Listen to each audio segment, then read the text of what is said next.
Hello everyone, welcome back to my channel. My name is Preeti Pandey and आज मैं आप लोगों के लिए लेके आई हूँ topic that is short run cost और उसके अंदर के जितने भी कंपोनेंट्स रहेंगे।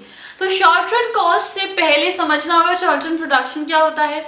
तो शॉर्ट रन प्रोडक्शन मैंने अपनी पुरानी वीडियो में डाल दिया था, नहीं तो शॉर्ट रन प्रोडक्शन क्या होता है उसका मैंने वीडियो ऑलरेडी बनाया हुआ है, तो आप डिस्क्रिप्शन बॉक्स में डायरेक्टली लिंक पे क्लिक करके उसको समझ सकते हैं। तो शॉर्ट रन कॉस्ट के बारे में आज हम लोग पढ़ेंगे, इसलिए टाइम बिना वेस्ट करे चलेंगे सीधे वीडियो में। तो अब हम लोग डिस्कस कर रहे हैं शॉर्ट रन कॉस्ट के बारे में। तो शॉर्ट रन कॉस्ट क्या होगी? ऐसी कॉस्ट, ऐसे खर्चे हमारे, ऐसे एक्सपेंडिचर जो हमारे शॉर्ट पीरियड ऑफ टाइम पे जो प्रोडक्शन हो रहा है उस पे हो रहे हैं। तो हमने पहले भी ये चीज पढ़ी हुई है पुरानी वीडियोस में कि शॉर्ट रन के अंदर दो कंपोनेंट्स लेते हैं जो कि होते हैं हमारे, एक फिक्स फैक्टर और दूसरा होता है वेरिएबल फैक्टर। तो फिक्स फैक्टर और वेरिएबल फैक्टर ये दोनों ही मिला के क्या बनेंगे हमारे? Total cost. मतलब टोटल कॉस्ट हमारी हो जाएगी टीसी और फिक्स फैक्टर हमारा क्या हो जाएगा? टोटल फिक्स कॉस्ट और टोटल वेरिएबल कॉस्ट। तो ये पूरा ही मिला के हमारा बनता है टोटल कॉस्ट। तो वेरिएबल फैक्टर और फिक्स फैक्टर दोनों ही फैक्टर्स रहते हैं हमारे शॉर्ट रन में, कि कुछ फैक्टर्स तो हमारे वेरिएबल रहते हैं जैसे कि लेबर, और कुछ फैक्टर्स हमारे फिक्स रहते हैं जैसे कि हमारी कैपिटल। तो जब हम शॉर्ट रन की बात कर रहे होते हैं तो एक वेरिएबल और एक फैक्टर फिक्स रहता है। तो जब ये दोनों चीजों को ऐड करेंगे, दोनों चीजों को मिला के हम निकालेंगे या दोनों चीजों को हम समझेंगे कि कितना खर्चा हुआ है शॉर्ट रन में, इसका मतलब वो हमारी हो जाएगी टोटल कॉस्ट। अब हम लोग डिटेल में समझ लेते हैं एक बार फिक्स कॉस्ट, वेरिएबल कॉस्ट और हमारे टोटल कॉस्ट के बारे में। हमारा पहला जो कंपोनेंट है दैट इज फिक्स्ड कॉस्ट। तो फिक्स कॉस्ट क्या होती है हमारी? वो कॉस्ट जो हमारे फिक्स फैक्टर्स ऑफ प्रोडक्शन पे लग रही है। मतलब कि अगर हमारी कोई ऐसी कॉस्ट है जो चाहे प्रोडक्शन हो रहा हो या नहीं हो रहा हो, हमारी वो लगनी ही लगनी है। जैसे कि हमारा लाइसेंस फी, अगर आप लोगों ने कोई लाइसेंस ले रखा है किसी भी चीज का कि मैन्युफैक्चरिंग आप करोगे, प्रोडक्शन आप करोगे, तो वो लाइसेंस चाहे प्रोडक्शन हो या नहीं हो तो आपको देना ही पड़ेगा। 100 रुपये का अगर लाइसेंस फी है आपका तो वो आप अगले साल भी दोगे। क्यों दोगे? क्योंकि रिन्यू करवाना पड़ता है, तो भी आप लोगों को देनी पड़ेगी। तो प्रोडक्शन हो रहा है या नहीं हो रहा है उससे कोई मतलब नहीं है, हमें सिर्फ देना ही देना पड़ेगा क्योंकि वो फिक्स फैक्टर हमारा है। दूसरी चीज, मशीनरी परचेज करनी है।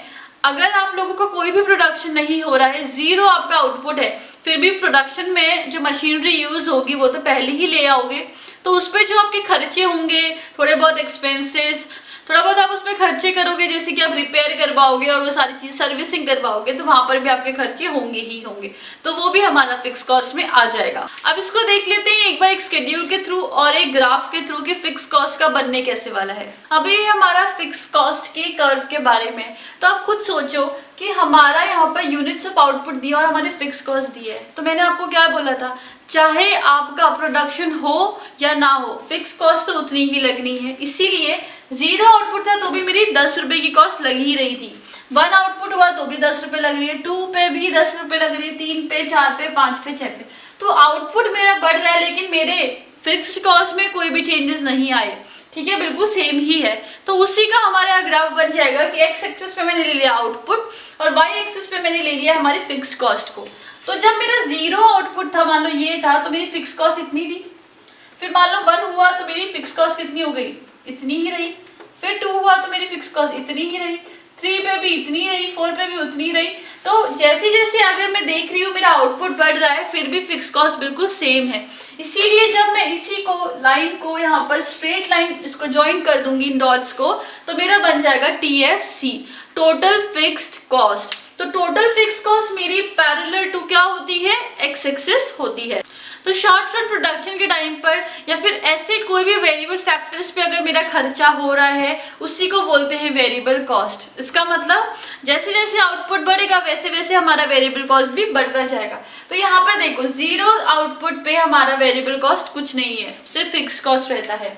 फिर हमारी आउटपुट बढ़ा तो वेरिएबल कॉस्ट भी बढ़ गया। जब हमारा आउटपुट धीरे धीरे बढ़ रहा है तो वेरिएबल कॉस्ट भी धीरे धीरे बढ़ता जा रहा है। तो जैसे कि अगर मान लो कि मुझे एक केक की फैक्ट्री अगर मेरी है, तो केक की फैक्ट्री के लिए मुझे छोटे मोटे इंग्रेडिएंट्स चाहिए होंगे, जैसे कि चीज़ हो गया, जैसे कि हमारा कोई भी टॉपिंग्स या कोई स्ट्रॉबेरी या कुछ भी अगर मेरे को चाहिए, तो वो जैसे जैसे अगर मुझे 1 केक, 2 केक, 3 केक ऐसे केक बनाने हैं, तभी तो मुझे उसके पर्टिकुलर सामान की ज़रूरत पड़ेगी। अगर मुझे केक बनाना ही नहीं है तो मुझे सामान की ज़रूरत पड़ेगी ही नहीं, ठीक है। तो अगर मेरा आउटपुट 0 है तो मेरा वेरिएबल कॉस्ट भी 0 रहेगा।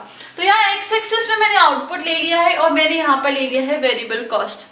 तो जैसे जैसे मेरा आउटपुट बढ़ रहा है, मतलब 0 पे मेरा बिल्कुल 0 था, इसीलिए वेरिएबल कॉस्ट हमेशा 0 से स्टार्ट होता है।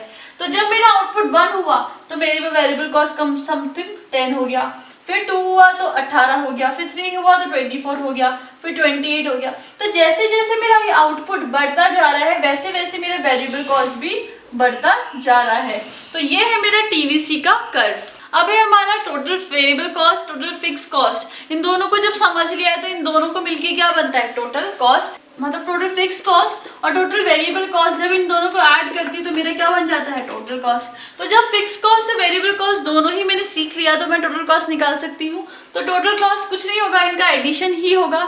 तो हमें एक चीज का ध्यान रखना है, बहुत सिंपली इस चीज को कामली सुनना, क्या कि 0 आउटपुट में वेरिएबल कॉस्ट 0 रहता है, मतलब 0 आउटपुट है तो 0 वेरिएबल कॉस्ट रहेगा, लेकिन फिक्स कॉस्ट तो कुछ ना कुछ होगा। तो 0 आउटपुट पे टोटल कॉस्ट हमेशा हमारे फिक्स्ड कॉस्ट के बराबर ही होता है। टोटल कॉस्ट हमारे फिक्स्ड कॉस्ट के बराबर ही होता है, बिकॉज ये तो हमारा 0 है। तो जैसे जैसे हमारा आउटपुट बढ़ता जाता है तो वैसे वैसे हमारा जो भी टोटल कॉस्ट है वो भी बढ़ता जाएगा। और चेंजेस क्यों हो रहे होंगे, बिकॉज वेरिएबल कॉस्ट में चेंजेस होते हैं, इसीलिए टोटल कॉस्ट में हमारे चेंजेस होते हैं। अब इसको ग्राफ के थ्रू एक बार देख लेते हैं कि यहाँ पर हमारा एक्स एक्सिस पे क्या है, आउटपुट है, और वाई एक्सिस पे मैंने कॉस्ट ले ली। कुछ नहीं करना है, जो अभी जस्ट पहले समझाया था वही वाली चीज है। फिक्स कॉस्ट मेरी 10 ही है हर आउटपुट पे, तो सब आउटपुट पे मेरी 10 ही है, तो मैंने एक स्ट्रेट लाइन टीएफसी के बना दी। उसके बाद वेरिएबल कॉस्ट मेरी धीरे धीरे जब आउटपुट बढ़ रहा है तो धीरे धीरे मेरे वेरिएबल कॉस्ट भी बढ़ रही है और 0 से बढ़ रही है, इसीलिए मैंने अपना इसको 0 से स्टार्ट करके टीवीसी बना दिया। तो हमारा टोटल कॉस्ट जो है वो हमेशा फिक्स कॉस्ट से ही स्टार्ट होने वाला है, इसीलिए ये मैंने यहाँ पर 10 से स्टार्ट किया है। तो जैसे जैसे हमारी आउटपुट बढ़ रहा था टोटल कॉस्ट भी बढ़ रही थी, तो ये मेरा धीरे धीरे यहाँ पर बढ़ के टोटल कॉस्ट बिल्कुल ऊपर चली गई है। बस वो फिक्स कॉस्ट से ही स्टार्ट होनी है और वेरिएबल कॉस्ट हमारी 0 से स्टार्ट होनी है। तो आई गेस आप लोगों के टॉपिक क्लियर हो चुका होगा, इन कोई डाउट नहीं होंगे। अब हम मिलेंगे हमारे नेक्स्ट वीडियो में। Thank you so much. अब मिलेंगे हमारे नेक्स्ट वीडियो में, तब तक के लिए good bye and take care.